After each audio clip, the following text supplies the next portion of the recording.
I am the Tofu Golem. Please enjoy the video. You're going to add Apple Pay and prepare it for Instacart right now. Open Wallet and tap the plus sign to add your card. Because Instacart charges the card on file, that's why verification matters. Once done, make sure Face ID or Touch ID is active for secure payments, and confirm your device runs the latest iOS so tokenization works smoothly.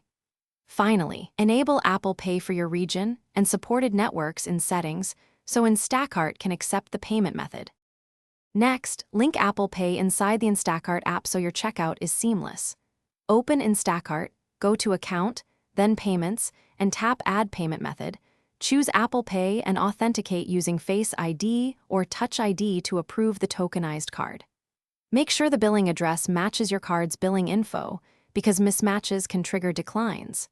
You can set Apple Pay as your default payment for future orders, or simply select it at checkout if you prefer to switch per order. At checkout, select Apple Pay, double-check your cart, tip, and order total, then authenticate with Face ID or Touch ID to complete payment. Instacart uses the token so your real card number stays private.